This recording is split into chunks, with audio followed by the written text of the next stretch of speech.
Pessoal, vamos falar sobre a situação na Ucrânia. Hoje, dia 30 de novembro, são 8 horas da manhã aqui no Rio de Janeiro, 2 horas da tarde lá em Kiev, no momento que eu gravo esse vídeo. Ao final, ontem, os russos ameaçaram, mas não fizeram o bombardeio de infraestrutura, aquele ataque à sociedade civil ucraniana que eles têm feito aí mais ou menos a cada 7 a 10 dias. Ontem ameaçaram fazer, mas não fizeram. Os aviões chegaram, os aviões bombardeios russos chegaram a decolar das bases aéreas, mas em momento algum dispararam os mísseis, né? A Ucrânia chegou a colocar a população em alerta, fazer uma série de precauções para esse bombardeio, mas os aviões russos ficaram 4 horas no ar e retornaram às bases sem atacar nada. O que pode ter sido isso? Pode ter sido um treinamento, pode ter sido uma tentativa russa de identificar as defesas antiaéreas ucranianas, ou pode ter sido uma tentativa de dar um recado para a reunião da OTAN que está acontecendo na Romênia ontem e hoje, né? O risco de novo ataque hoje existe, porque hoje é o último dia dessa reunião na Romênia da OTAN. Então pode ser que eles usem isso novamente hoje, vamos aguardar. Até o momento não tem nenhuma indicação de que eles farão isso. Os russos conseguiram mais um avanço aqui na região de Bakhmut. Novamente, um avanço pequeno, uma cidadezinha pequena chamada Kurdyumivka, mas de avanço pequeno em avanço pequeno, isso pode se tornar preocupante. Vamos entender isso mais adiante. E além disso, tem um outro fato muito curioso que aconteceu ontem, que não foram instalações ucranianas que pegaram fogo, ao contrário, foram várias instalações russas. Várias instalações russas estão pegando fogo neste momento, inclusive começou na madrugada de ontem para hoje, e tem mais um monte hoje. Será que é coincidência? Será que é um ataque ucraniano? Será que são sabotadores?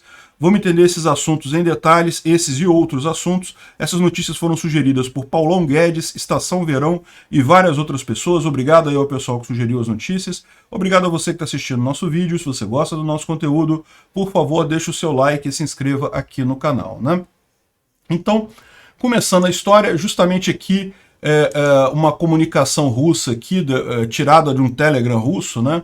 E fala aqui, ó, o bombardeio da Ucrânia, que foi amplamente propalado ontem, né? Falaram muito sobre esse bombardeio da Ucrânia ontem, acabou que não aconteceu. Os aviões russos realmente chegaram a decolar, mas não foi dada ordem para iniciar o ataque, né? E existem algumas pessoas com opinião que eles vão voar amanhã, ou seja, seria hoje isso no caso, né? Então ainda tem gente falando que pode ser que esse ataque fique para o dia de hoje, mas a gente não sabe, né? E eles vão usar toda a munição, ou seja, seria um ataque massivo, talvez até maior do que os já aconteceram até aqui, né? Mas tem uma outra opinião, parece que a Ucrânia foi forçada em negociações por esses ataques sistemáticos na infraestrutura. O inimigo finalmente quebrou nesse momento e estão prontos para negociar.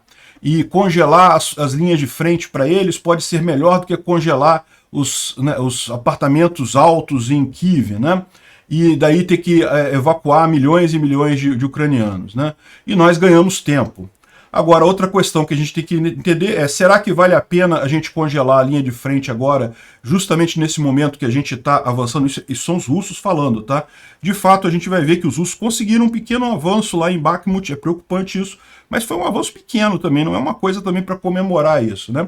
A gente sabe que isso daqui é o sonho dos russos nesse momento, é justamente fazer essa negociação. Os russos não estão preparados para o inverno, os ucranianos, se bobear, não precisam nem avançar nada, é só esperar o inverno passar, que o que vai morrer de russo recruta sem equipamento, sem proteção contra o frio nesse inverno, não está no gibi, né? Os ucranianos, como estão lutando na terra deles, têm muito mais capacidade de se defender do inverno, além do que são muito mais experientes nisso daí, a gente já falou sobre isso nos últimos vídeos, né? Então estão dizendo que uma possibilidade seria que a Ucrânia tenha aceitado negociações, mas essa possibilidade, na verdade, é os russos querendo esse tipo de coisa, não vão conseguir, não é uma possibilidade isso. O que resta de possibilidade, como eu falei na abertura do vídeo, é que pode ter sido um treinamento. Então eles falam aqui, o pessoal comenta aqui que pode ter sido um treinamento que eles fizeram,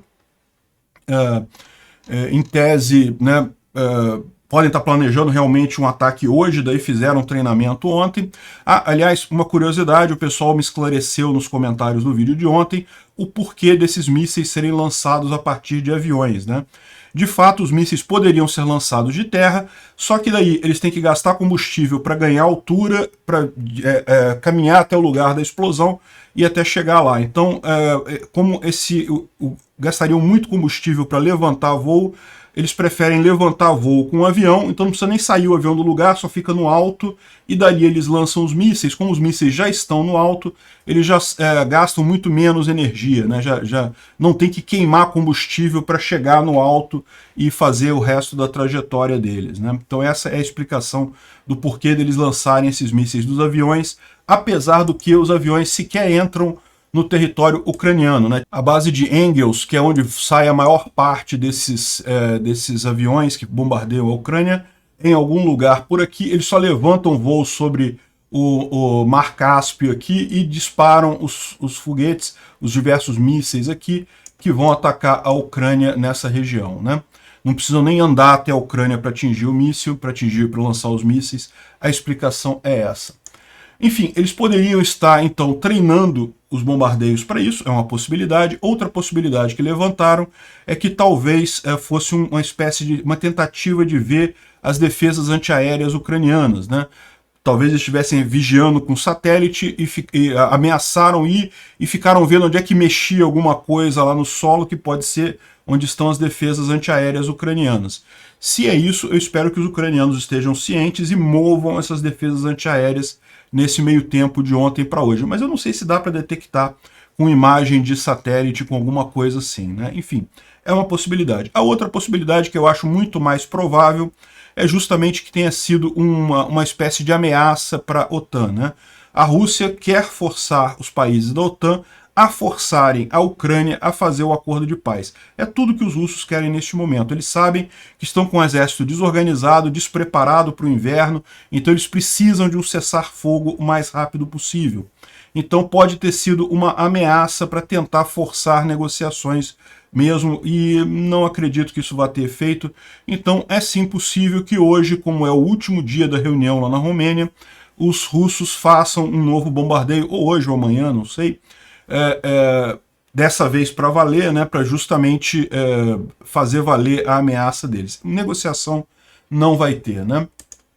Aqui o Kyiv Post fala sobre esse caso também. Ele fala sobre o ataque de mísseis que foi colocado de lado ontem, que não aconteceu de fato, mas que é possível que aconteça hoje, né? Então isso não foi descartado totalmente. A Ucrânia continua se preparando para um grande ataque de mísseis russos contra a infraestrutura, aquilo que eles já fizeram algumas vezes. A gente já explicou isso, é uma atividade que não muda em nada no quesito militar. Para os militares, na linha de batalha, não muda nada, mas é uma crueldade com os civis, é um absurdo com os civis isso daí, né? Poucas horas depois, ou no máximo 2 dias depois, a Ucrânia restabelece a energia elétrica, restabelece a água, restabelece toda a infraestrutura dela, mas esse tipo de coisa não deixa de ser uma crueldade com os civis que estão na retaguarda. Sem que, lógico, os ucranianos possam fazer o equivalente, porque justamente devido aos acordos que eles têm com o Ocidente, com a OTAN, eles não podem atacar alvos na Rússia, principalmente usando equipamentos da OTAN, né? Apesar deles não poderem fazer isso, né, houve uma série de explosões em lugares russos, fábricas, usinas de energia, um monte de coisa pegou fogo ontem. Eu já mencionei para vocês que eu fico assustado, porque eu fico acompanhando esses canais do Telegram, e o tempo todo pega fogo na Rússia. É impressionante, o pessoal lá realmente tem um padrão de combate a incêndio muito inferior, né? Que o Brasil é um país grande, também volta e meia pega fogo coisas aqui, mas a quantidade de coisa que pega fogo na Rússia é algo realmente impressionante, chama atenção, né? Então pode ser só acidente, né? Por acaso, mas olha só quantos casos foram, né? Teve esse caso aqui em Novozinglazovo, que é uma área de uma pedreira, é uma área militar, desculpa, uma área industrial. Foi uma indústria que explodiu aqui, né? Então dá para ver aqui uma enorme coluna de fumaça explodindo. Essa localidade é aqui na Rússia, ou seja, bem longe da linha de frente, né? Mas pode ter sido alguma sabotagem, pode ter sido alguma ação diferente aí, né? Fez realmente uma coluna grande, tá vendo? É uma região industrial que tem lá, em que houve essa grande explosão ontem, né? Mas não foi só isso não, teve também na região de Briansk. Aí Briansk já é uma coisa mais possível, porque Briansk já fica aqui, já é relativamente próximo da Ucrânia. Então, em tese aqui poderia talvez ter sido um ataque ucraniano. Foi um depósito de combustível, né, que pegou fogo. Dá a imagem aqui, realmente os tanques de combustível todos foram incendiados. Aqui é possível ter sido um ataque de sabotagem ucraniano? É possível, aqui já é possível. Bom, mas não foi só isso não, tá? Em Krasnoyarsk, na Rússia, um shopping center pegou fogo, um shopping center enorme pegou fogo também, né? Também numa região muito longe, lá no meio da Rússia, então é pouco provável imaginar que os ucranianos conseguiram fazer alguma coisa aqui, né? Pode ser sabotagem? Pode, mas realmente é difícil imaginar. Dá para ver que foi um incêndio de grandes proporções no shopping lá, né? Consumiu muita coisa. Aqui foi em Volgogrado. Volgogrado é a antiga cidade de Leningrado, que foi alvo de um cerco na Segunda Grande Guerra, que foi uma batalha muito feroz, muitos morreram ali, muitos russos e alemães morreram ali, né?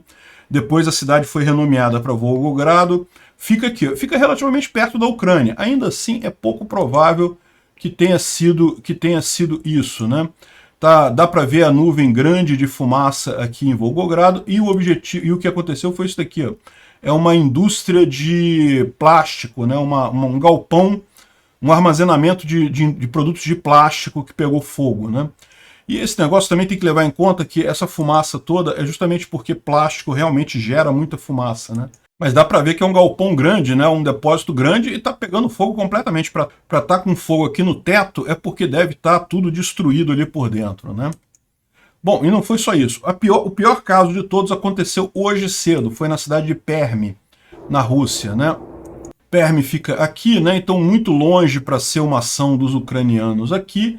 Mas o fato é que houve esse incêndio bem significativo aqui, numa usina de energia hidrelétrica, né? Numa usina de energia elétrica. Tem algumas imagens impressionantes. Isso aqui é a nuvem, né, de fumaça. Aqui uma visão mais de perto, tá vendo? A usina, acho que na verdade é uma usina térmica, né? Eles estavam falando hidrelétrica e HPP, não, é Thermal Power Plant, é uma usina térmica. Então, uma usina de geração de energia elétrica por queima de combustível. Bom, aqui é onde fica Perm, e tem a imagem também de dentro, no momento que começou o incêndio, tá vendo? Parece que caiu alguma coisa, e daí a turbina começou a gerar fogo aqui, ó. E daí o telhado desabou, é isso? Nossa, realmente foi um acidente bastante significativo, né?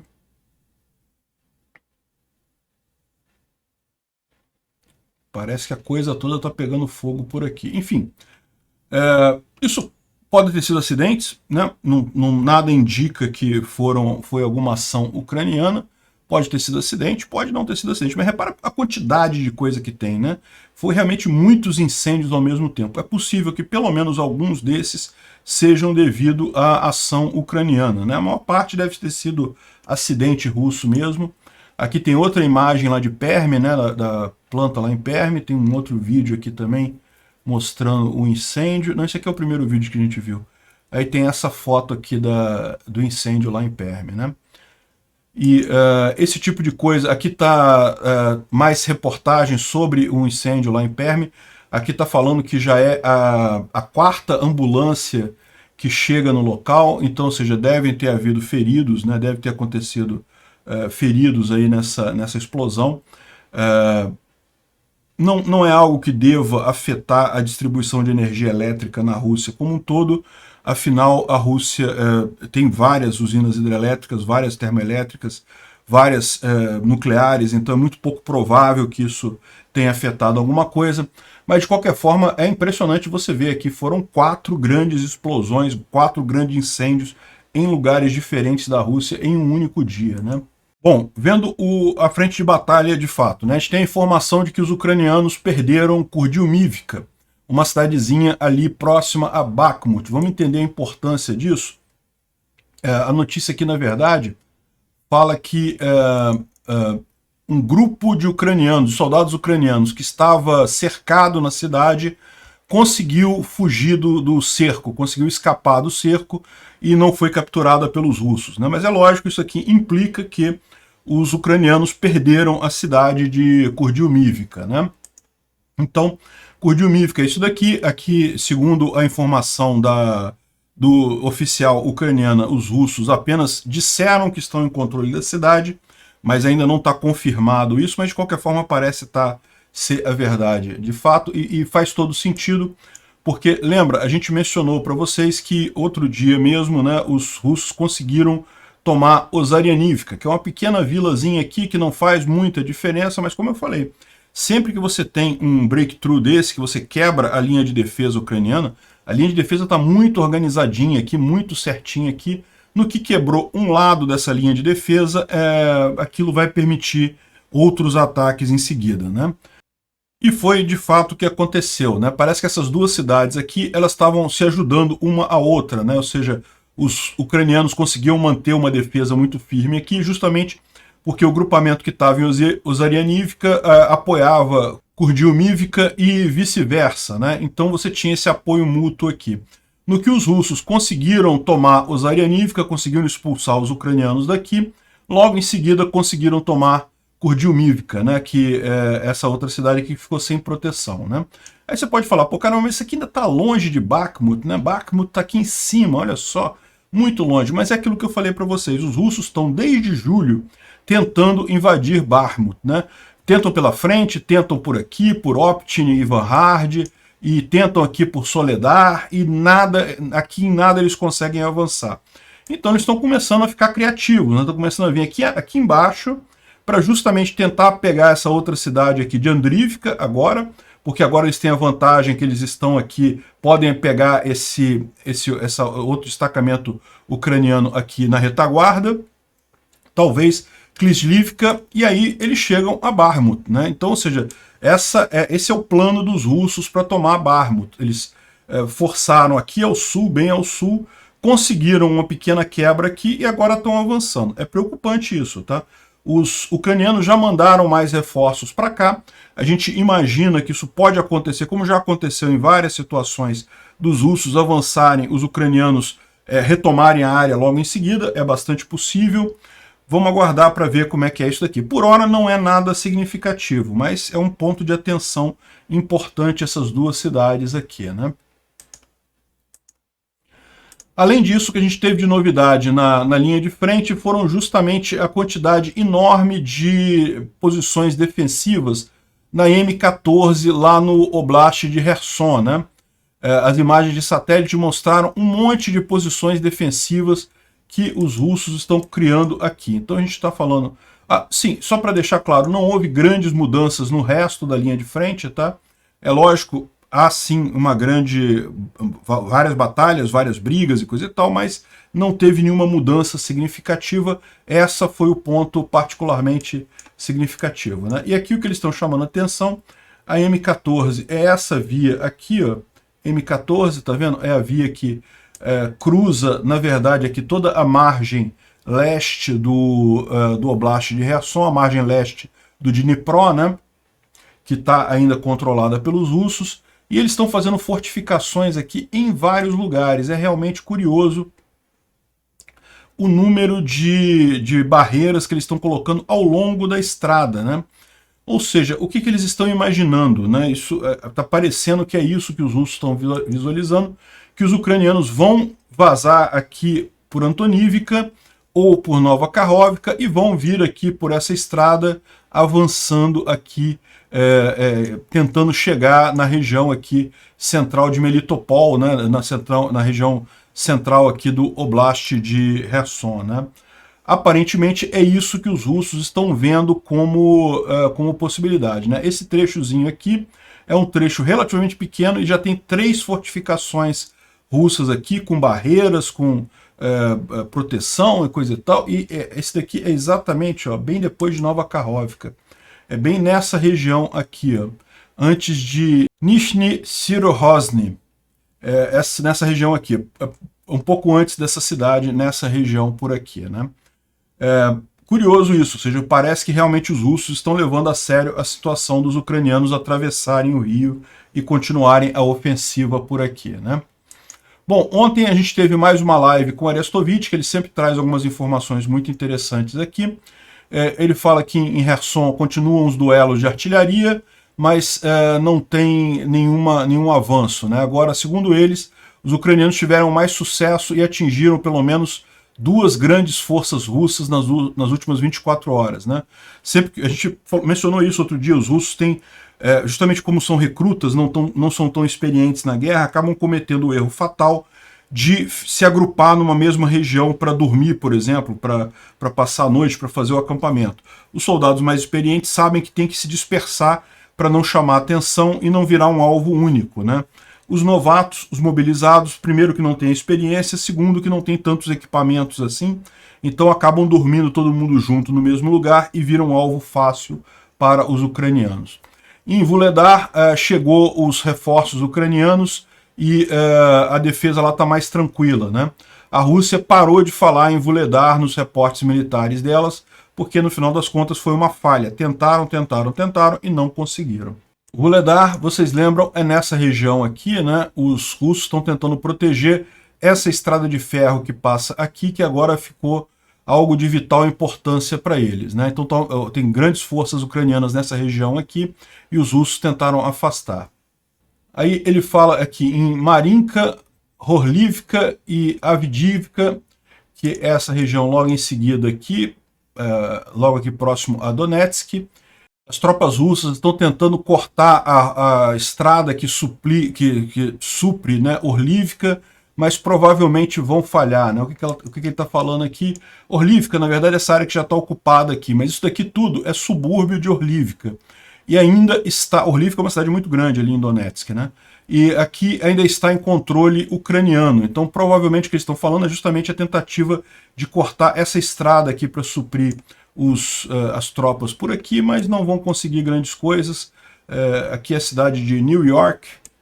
Tem uma cidade de New York na fronteira, na linha de frente lá na Ucrânia, né? Mas não conseguiram avançar muita coisa, né? Em Bakhmut, ele fala sobre o avanço próximo de Avdiivka, tentando contornar Bakhmut. Os reforços russos vieram de Soledar para Bakhmut, tiveram algum sucesso. Isso é parte do esforço russo para tomar toda a região de Donetsk, mas provavelmente vai falhar também, tem pouca chance no final das contas. Ele diz que a situação continua difícil porque a Rússia tem 9 vezes mais artilharia concentrada na área, né? Os tanques ucranianos estão essencialmente para a defesa de Bakhmut e trabalhando tanto quanto tanques quanto artilharia, né?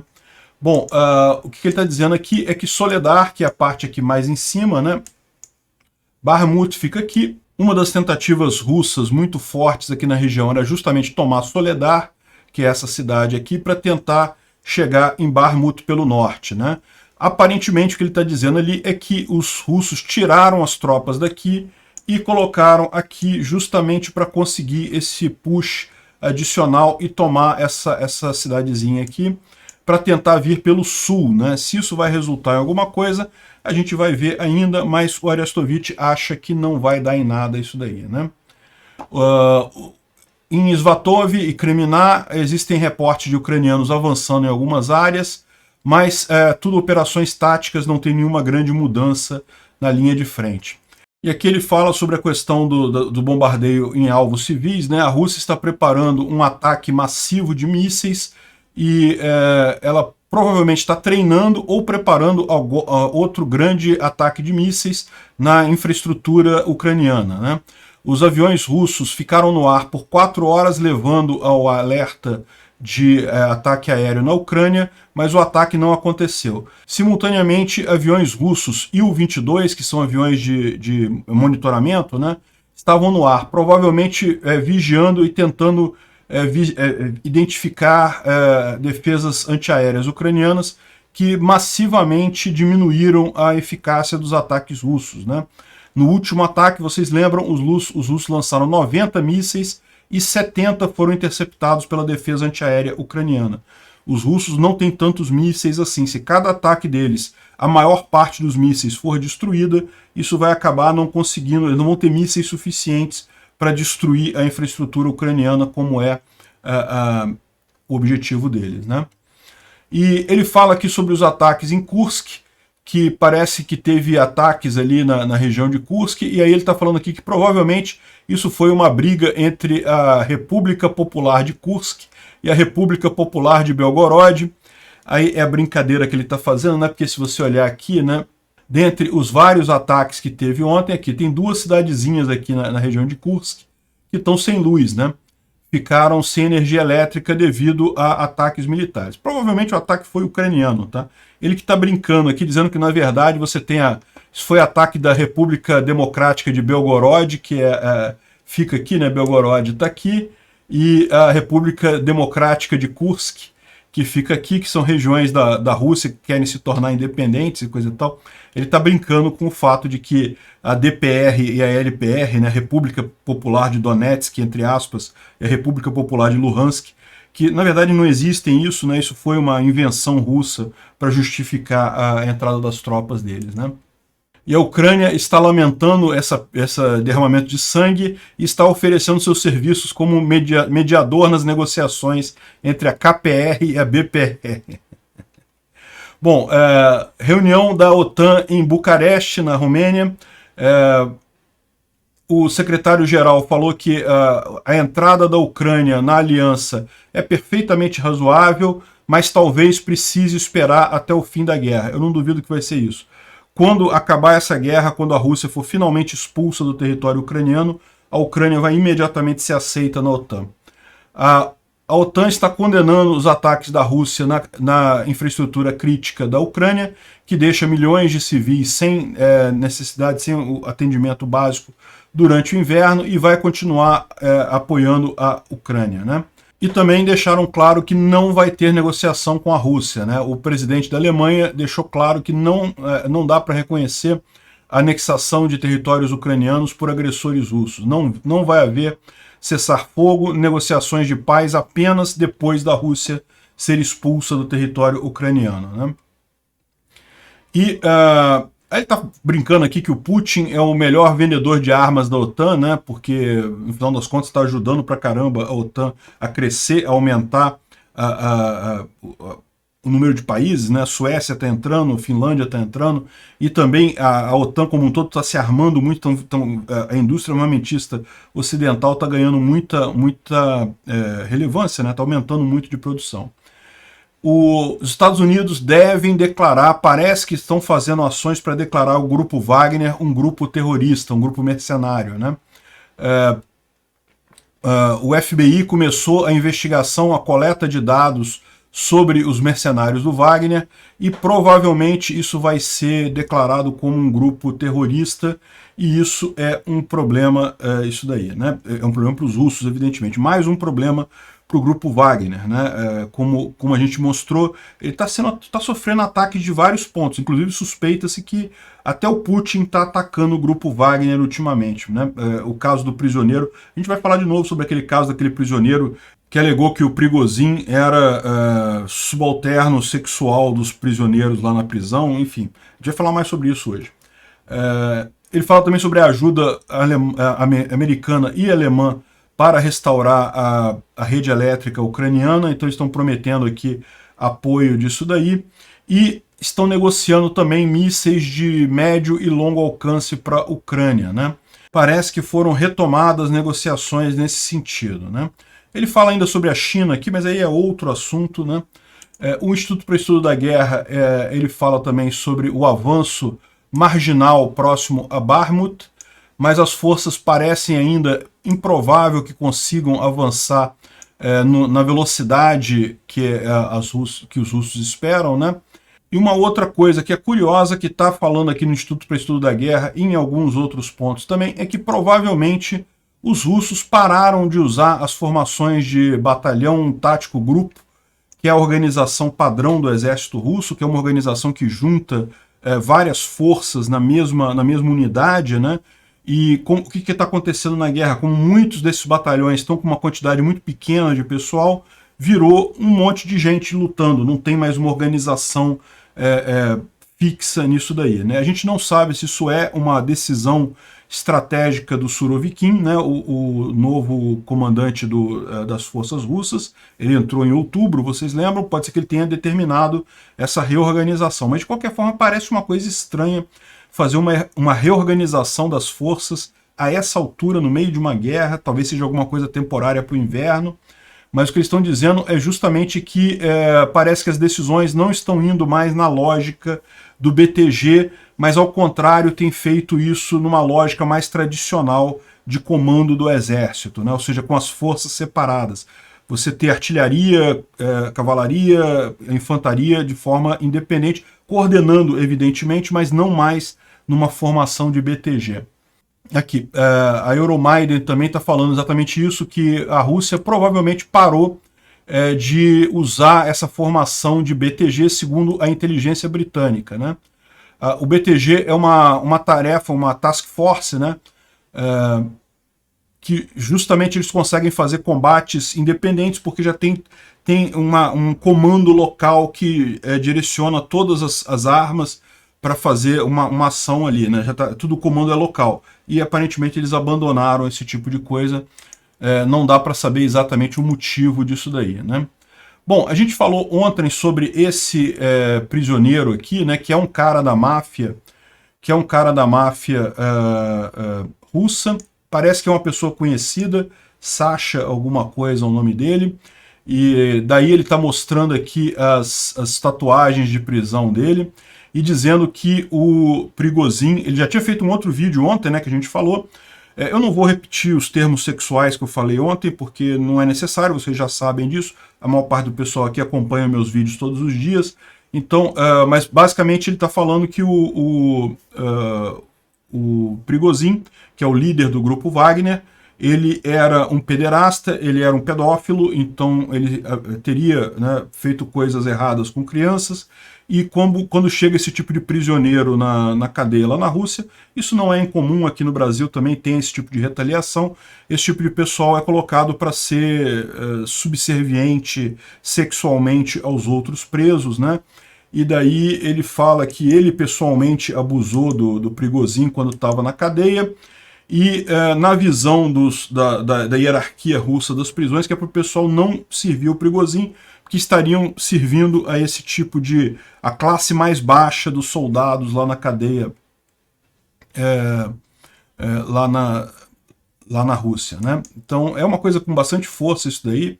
As palavras que ele usa aqui são palavras bastante fortes e coisa e tal, e certamente isso daqui vai cobrar um preço em termos de imagem para o Prigozhin lá na Rússia, né? Lembra que a sociedade russa ela é muito homofóbica, né? Tem muito esse tipo de coisa, tem muito esse tipo de visão, então isso certamente vai pegar mal para o Prigozhin lá na Rússia, pode dificultar a capacidade dele de recrutar prisioneiros para o grupo Wagner, né? E outra coisa que o pessoal levantou aqui, né, é que o cara tá falando, ele fala que ó, eu passei por um monte de coisa nessa vida e eu sou responsável por cada palavra que eu falo. Agora, esse cara tá com apoio de alguém. Isso não é uma coisa suicida, porque, veja, o Prigozhin, como vocês sabem, é um mafioso também, né?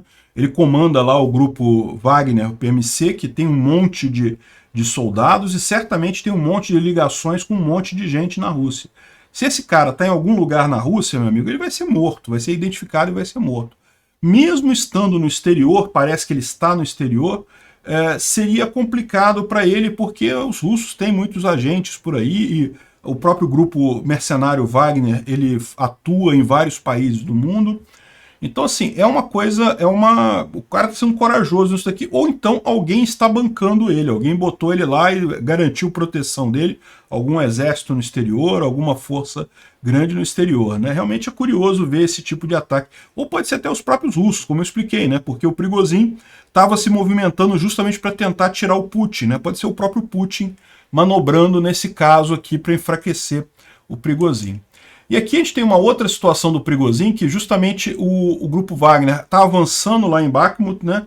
A gente explicou, eles conseguiram avançar alguma coisinha, muito pouco, mas estão conseguindo. Mas no próprio Telegram deles, eles falam aqui ó, que Ah, mas o cerco a Bakhmut ainda está muito longe ainda, né? No norte da cidade, o cerco dos ucranianos, do flanco ucraniano, nem começou ainda de verdade, né? Então, ou seja, o que ele está falando aqui é o que eu concordo nesse ponto, né? Se você olhar aqui na linha de frente, ok, é verdade, eles avançaram um pouquinho aqui, mas até eles conseguirem de fato ameaçar Bakhmut, tá longe ainda isso, né? E ele fala que o Wagner é essencialmente uma unidade endurecida para ataques, né? Um análogo dos grupos de ataque da Primeira Grande Guerra. E na área lá do Donbás, na região de Verdun, o grupo Wagner, objetivamente, nessa situação, ele tem poucos oponentes. No final, as tropas não levam em consideração as perdas, ou seja, o pessoal tá morrendo muita gente do grupo Wagner lá na frente de batalha e eles não querem nem saber, continuam avançando, né? Por quanto tempo eles vão conseguir fazer isso, a gente não sabe, porque daqui a pouco vai ter dificuldade de recrutar novos prisioneiros das prisões russas, né? Mudando de assunto, né? O grupo Wagner, então, tá enrolado, tá com um monte de preocupação. Tanto o Ocidente quanto alguém na Rússia ou alguém em algum outro país está ativamente trabalhando contra o Prigozhin. Tá começando a circular a hipótese dos americanos liberarem o Patriot, né, que é um sistema de defesa antiaéreo ainda mais avançado para a Ucrânia, né? Então, um oficial de defesa dos Estados Unidos falou para a CNN, ou seja, isso está sendo considerado. A gente sabe que existe uma série de problemas aí, porque o Patriot pode ser usado também para ataque, e daí seria um míssil de longo alcance para ataque, além da função de defesa antiaérea dele, mas isso parece estar sendo corroborado, né? Parece que isso foi jogado no ar, justamente para ver qual era a resposta da Rússia. E a resposta da Rússia foi até interessante, tá? O Medvedev falou sobre isso, ele disse que se a OTAN fornecer o míssil Patriot de defesa antiaérea para a Ucrânia, a Rússia vai tentar destruir esses mísseis. Até aí, né, é lógico que eles iriam tentar destruir os mísseis, né? Conseguir que não vão, mas que vão tentar, eles vão tentar, a gente sabe disso, né? Na verdade, a fala do Medvedev foi um pouco maior, ele falou sobre...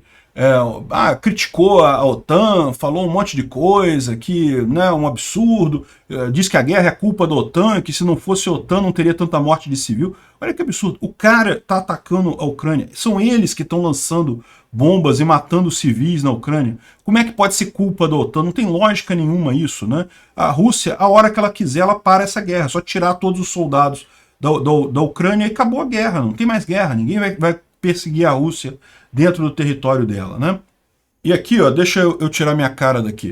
Se o Stoltenberg, como o Stoltenberg disse, a OTAN fornecer o Patriot para a Ucrânia, eles imediatamente serão um alvo legítimo de nossas forças armadas.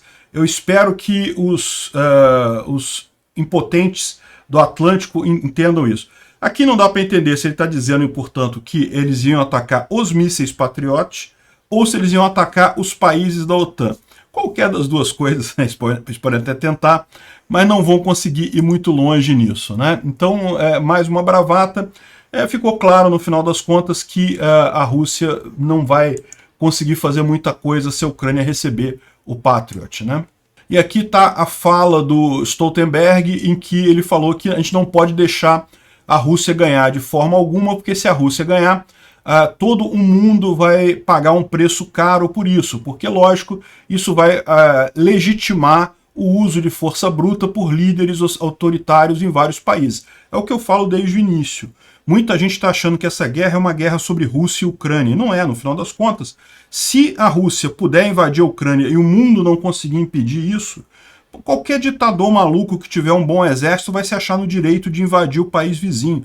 Venezuela invadiu o Brasil? Porra, moleza. Quem que vai impedir depois disso, né? Então, no final das contas, essa é a importância dessa guerra. A Rússia precisa, a todo custo, perder essa guerra, ou o mundo nunca mais vai ter paz, né? Bom, infelizmente, morreu o Volodymyr Vakulenko, que era um autor de livros infantis lá na Ucrânia. Ele estava desaparecido já há algum tempo, mas recentemente eles identificaram uma cova comum de 400 corpos, né? E um dos corpos era o dele, né? Ele estava lutando pela Ucrânia lá na região de Izium e já foi morto já há algum tempo, só identificaram o corpo dele agora. Uma tristeza muito grande. Eles vão relançar vários livros feitos por ele, né, por esse autor, em homenagem a ele. Infelizmente é muito triste, mas a verdade é essa, né? A Ucrânia está perdendo muitas de suas mentes brilhantes, tendo que lutar uma guerra absurda e sem nenhum sentido, né? Está mais do que na hora da Rússia perceber o erro e sair do território da Ucrânia por isso. E, bom, eu critico muito a Rede Globo e a mídia tradicional aqui do Brasil por fazer reportagens fortemente pró-Rússia, e eu tenho que reconhecer quando fazem o contrário também, né? Fizeram, aparentemente no Fantástico, fizeram também uma reportagem sobre os espiões russos que se passavam por brasileiros, e criticando não apenas o governo russo nisso, mas também a Polícia Federal. Por exemplo, o que mais me chamou a atenção aqui, eu não vou falar muito dessa reportagem, porque eu já falei no vídeo de ontem, né, do espião brasileiro, é aquela mesma história. Agora, eles trazem uma informação importante aqui, que não estava no que eu falei ontem, que é o seguinte: a Polícia Federal havia pedido, ou seja, alguém na Polícia Federal havia pedido a destruição das provas do caso do Victor Ferreira Miller, que esse era o nome falso dele aqui no Brasil, né? E aí isso foi negado pela justiça brasileira. E agora a extradição dele vai ser julgada pela segunda turma do Supremo Tribunal Federal. E no final, a autorização final depende do presidente da República, né? Vamos ver como é que vai ser isso daí. É um absurdo se extraditarem esse cara. A Rússia quer que extraditem ele. Por quê? Porque, na verdade, ele é um espião russo, né? Tá mais do que na cara. Chega a ser uma coisa curiosa isso daqui, que ele também vai ser julgado amanhã um pedido de prisão domiciliar, e o domicílio seria o próprio consulado russo em São Paulo. Aí o Fantástico perguntou à representação russa se é normal abrigar alguém que eles dizem ser um traficante de drogas condenado na própria embaixada, né? Porque lembra, são os russos que estão querendo a extradição porque ele seria um traficante de drogas no final das contas. Não é verdade, estão inventando isso porque eles querem tirar o cara de lá. Se o cara tiver prisão domiciliar, ele some aqui no Brasil. Pode ter certeza que ele some imediatamente. E também vão tentar a extradição dele através do Supremo. Vamos acompanhar isso daí, porque é aquilo que eu falo para vocês. Aqui no Brasil o pessoal dá muito pouca importância a essa infiltração russa que tem aqui no Brasil. É muito maior do que todo mundo pensa. Tem muito infiltrado russo no Brasil em posições importantes no governo brasileiro. O pessoal tem que prestar atenção nisso. Obrigado por assistir o vídeo até o final.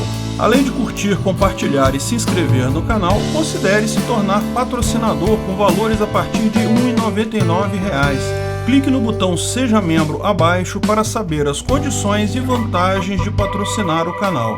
Mais informações sobre o nosso projeto, visite nossos sites indicados na tela.